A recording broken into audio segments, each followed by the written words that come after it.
അപ്പോ നമുക്ക് ചർച്ച തുടങ്ങാം. വിഷയത്തിന്റെ ശ്രദ്ധയപ്പെട്ടപ്പോൾ തന്നെ വിദ്യാഭ്യാസ ഡെപ്യൂട്ടി ഡയറക്ടറോട് അന്വേഷണം നടത്തുന്നുണ്ട് ആവശ്യപ്പെട്ടു.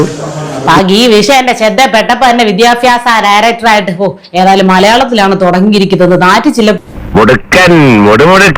അന്വേഷണ റിപ്പോർട്ട് ലഭിച്ചിട്ടുണ്ടെങ്കിൽ അത് അവരുടെ കൊടുത്താൽ മതി. അണ്ണൻ ഇനി അന്വേഷണ റിപ്പോർട്ട് വാങ്ങിക്കാറൊന്നും നിൽക്കണ്ട.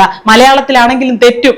ഇത്രയും നാളായിട്ട് മലയാളം ശരിക്കും പഠിച്ചില്ല എന്ന് പറഞ്ഞാൽ ഈ കേസിൽ ഉൾപ്പെട്ടിട്ടുള്ള വ്യക്തിയാണ് വിളിച്ചിട്ടുള്ളത്. ട്രിവാൻഡ്രം ജില്ലയിൽ എന്താണ് ജില്ല? ട്രിവാൻഡ്രം ജില്ലയിൽ അയ്യോ കഴിഞ്ഞില്ല ഇനി കൊറേണ്ട് ചിരിച്ചിരിക്കണം മണ്ണ് തപ്പും. സ്വന്തം ജില്ല പോലും നാവളച്ച് കൃത്യമായിട്ട് പറയാൻ അറിഞ്ഞുകൂടെങ്കിൽ ഒരു കയ്യബദ്ധം നാറ്റിക്കരുത്. പോസ്കോ കേസിൽ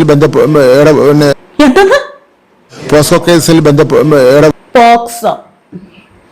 പോക്സോ തോന്നി അതങ്ങനെ വരൂ, അതങ്ങനെ സംഭവിക്കൂ. കേറിയിരുന്ന് വാരി തിന്നുന്ന വകുപ്പ് വിദ്യാഭ്യാസം.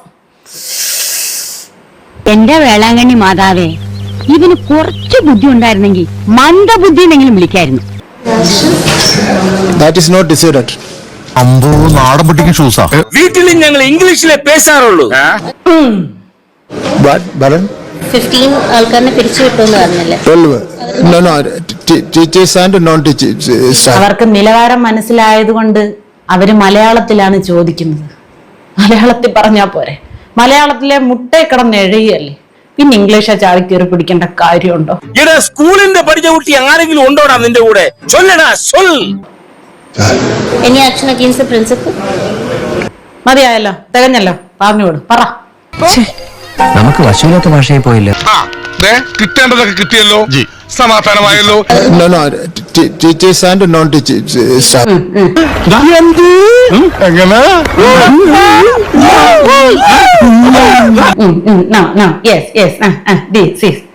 മര്യാദക്ക് മലയാളത്തിൽ എഴഞ്ഞും വലിഞ്ഞും ഒക്കെ അങ്ങ് മിണ്ടി പോയാ പോരായിരുന്നു. കുടിക്കാൻ പൈപ്പിലും വെള്ളമില്ല, കുറെ കെറ്റിലും വെള്ളമില്ല.